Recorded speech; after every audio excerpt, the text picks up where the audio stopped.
तो कई बार आप देखते भी होंगे, बचपन में याद कीजिए, जब आप असेंबली में रहते हैं खड़े हुए, अचानक एक बच्चा गिर जाता है ना, फिर लगता है कि बच्चा कमजोरी में गिर गया, धूप से गिर गया, तो और गिरने के कुछ मिनट बाद अपने आप ठीक होके उठ भी जाता है।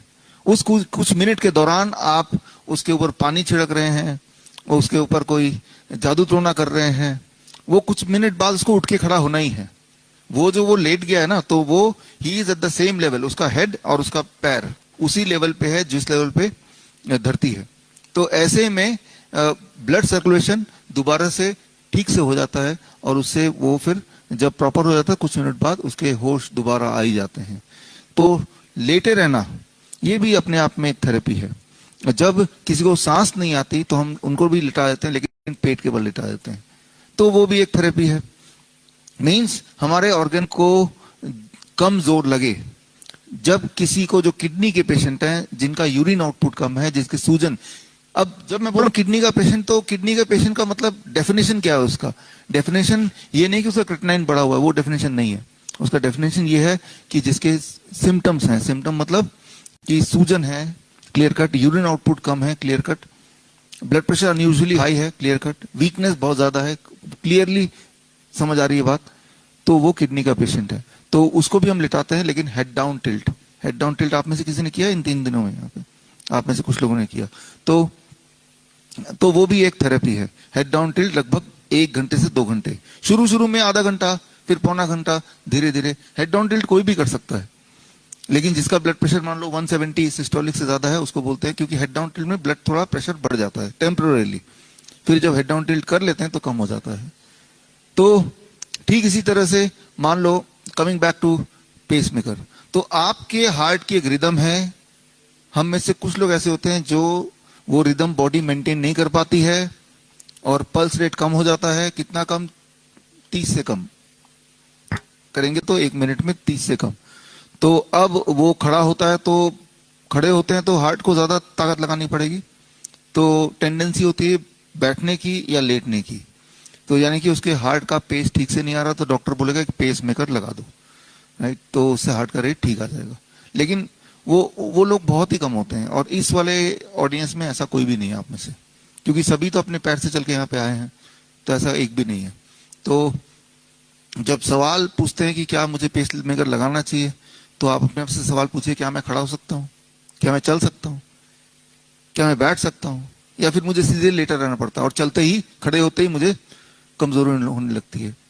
अब कमजोरी अगर होती है, उसका जरूरी नहीं कि सिर्फ पेस मेकर या हार्ट से ही संबंध है, उसके संबंध कई सारे और चीजों से भी हो सकती है। लेकिन आप खड़े हो पा रहे हैं, आप चल फिर पा रहे हैं, तो कम से कम आपको तो पेस मेकर नहीं लगेगा, राइट। और अगर पेस कम भी है उसका, तो भी पेस बढ़ाया जा सकता है नेचुरली। कैसे? जो आपने इन 3 दिन में किया है, तो पेस दोबारा ठीक हो जाएगा। तो हमें क्यों बाहर से कोई मशीन लगानी है? कोई मशीन लगाएंगे तो फिर मशीन के गुलामी हो जाएंगे।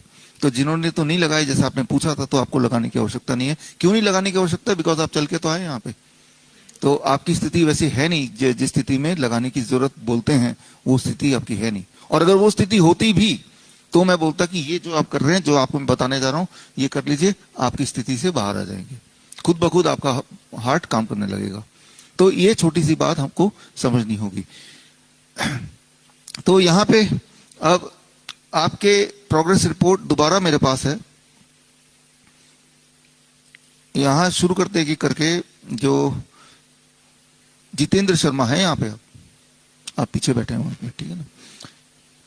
ठीक है, तो पीछे आप बैठे हुए हैं। तो आपका पाइल्स में माइल्ड रिलीफ है। पेनफुल था पहले, यूरिन फ्लो अब नॉर्मल हो गया है, जो कि पहले पेनफुल था। और इसके अलावा पासिंग यूरिन, वो भी पहले से आसान हो गया है, ठीक है। तो ये पिछले 3 दिन में हुआ है, लेकिन अभी और होना बाकी है। कोई बात नहीं, 3 दिन और लगेंगे, 10 दिन और लग जाए। गीता गांधी, आप हैं यहाँ पे? नमस्ते, नमस्ते। आप गुजरात से आई हैं, और सबसे अच्छी बात यह है, इंटरेस्टिंग बात है, गुजरात से टैक्सी लेके टैक्सी में बैठ के आई हैं। तो इनसे हेल्दी कौन हो सकता है? और वहां से टैक्सी में बैठ के इतने घंटे बैठे बैठे अगर आ सकता है कोई, तो वो अनहेल्दी कैसे हो सकता है? तो पहले तो आपने खुद ही अपना टेस्ट दे दिया कि आपको फिर भी जो यूरिन पास में जो थोड़ी दिक्कत आती थी वो अब दिक्कत कम हो गई, जैसा आपने बताया। पहले से ज्यादा एनर्जी में है, वो पहले से ज्यादा एनर्जी में इसलिए नहीं कि यहाँ पे कुछ बदलाव हुआ, इसलिए कि आप एक मिशन में है और मिशन आपको पूरा होता हुआ दिख रहा है, तो आपको बड़ी खुशी मिल रही है। तो उसका मेन वजह ये है। तो लेकिन अच्छी बात यह है कि आप में जो सिम्टम्स थे वो कम हो गए, जैसा आप बता रहे हैं। कल भी हमारी मुलाकात हुई। तो संस्कृत की प्रोफेसर हैं और मिशन है संस्कृत सिखाना समाज को। और इस मिशन में अब हम और आचार्य जी जो पीछे बैठे हैं वो हम भी जुड़ गए हैं, और आप भी जुड़िए। और मैंने तो बोला आपको कि हमारी मेरी बेटी है, उसको भी मैंने संस्कृत में दाखिला कराया है 5वीं क्लास में। लेकिन फिर बोला जो संस्कृत पढ़ाया जाता है स्कूल में वो रट्टा, हमने भी पढ़ा, मैंने भी पढ़ा, लेकिन वो रट्टा तो वो संस्कृत नहीं है। संस्कृत तो लॉजिकल सब्जेक्ट है, रैशनल सब्जेक्ट है। उसमें अगर आपको रट्टा मारना पड़ रहा है इसका मतलब वो गलत है। तो संस्कृत को तोड़ मोड़ के पेश किया जा रहा है, आयुर्वेद को तोड़ मोड़ के पेश किया जा रहा है, और हमारे जो मेन जो धरोहर है उसको खराब किया जा रहा है पिछले कई सालों से। तो उसी मुहिम को, संस्कृत को रास्ते में लाने में जितनी भी आपकी ताकत है वो ताकत आप लगा रही हैं। तो ऐसे में एक बात याद रखिए, आप सबके लिए जरूरी है, इसे बोलते हैं नोसिबो इफेक्ट। क्या होता है? अगर आप लगातार बार बार अपने बीमारी के बारे में सोचेंगे, बीमारी चाहे रियल हो या इमेजिनरी हो, बार बार ध्यान जाएगा कि वो मेरा ट्यूमर है, छोटा हो रहा है कि बड़ा हो रहा है, वो मेरा हीमोग्लोबिन है कम हो रहा है कि ज्यादा हो रहा है, वो मेरा क्रिएटिनिन है 0.001% बढ़ गया कि घट गया है।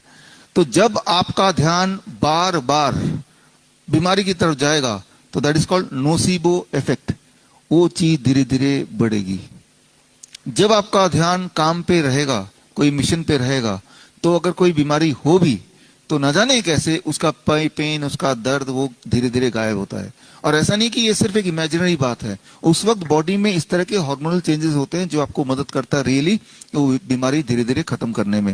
राइट? तो बोलने का मतलब यह है कि अपना ध्यान बीमारी से हटा के, उसके पैमाने से हटा के अपना ध्यान अगर मिशन पे लगा लिया जाए गीता जी की तरह, तो वो भी अपने आप में एक थेरेपी है। राइट? जब आप किसी मिशन में लगते हैं तो वो भी थेरेपी है, वो आपको ताकत देती है। जब आपका मिशन ही होता है कि मुझे रोज चेक करना है कि मेरे बॉडी में कितना छोटा बड़ा ट्यूमर हो गया है, क्रेटिनाइन का कितना हो गया है, यूरिक एसिड कितना हो गया है, वही रोज देखना है, तो फिर आपका ध्यान, that is called nocebo effect. एक तो होता है प्लेसिबो इफेक्ट, एक होता है नोसिबो इफेक्ट, फिर वो और आपको बीमार करती है। ये साइंटिफिकली प्रूवन है, हजारों बार प्रूवन है। तो इसके ऊपर भी अलग से बात करेंगे अगर समय मिलेगा तो। मुनफ आप है ना, आप तो डायलिसिस पे थे या हैं, और 3 दिन के कार्यक्रम में नॉर्मली जो डायलिसिस के पेशेंट है उनको हम बोलते हैं 3 दिन नहीं, आप कम से कम 7 दिन 10 दिन तो यहाँ पे रहो। लेकिन खैर आपको अपने बॉडी पेन में रिलीफ है, आपको पहले से ज्यादा एनर्जेटिक और पहले से ज्यादा बेटर फील हो रहा है।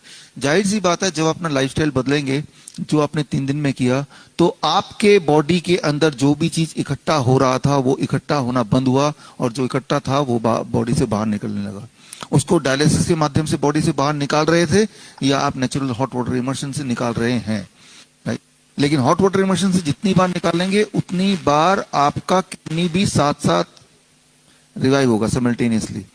यानी कि आने वाले दिनों में मान लो फॉर एग्जांपल आप जैसे पेशेंट हैं, ऐसे पेशेंट अगर 3 महीने हॉट वाटर इमर्शन करते हैं, तो हमने देखा हमारे हॉस्पिटल में 3 महीने करते हैं, घर जाके करते हैं, तो उनका जो रिवर्सल है वो धीरे धीरे ठीक होने लगता है। राइट? तो हॉट वाटर इमर्शन जो यहाँ पे देखा, जरूरी नहीं कि घर में कोई हाईटेक कुछ करना है।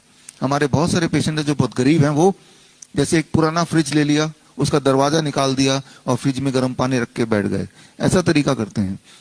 राइट? या सिंटेक्स का टैंक है उसको आधा काट लिया, उसके अंदर गर्म पानी करके फिर बैठ गए, ऐसा करते हैं।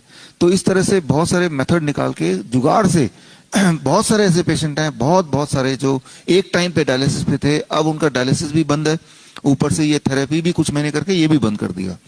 तो यानी कि बॉडी में जो किडनी है वो अगर खराब होती तो वो बन भी सकती है।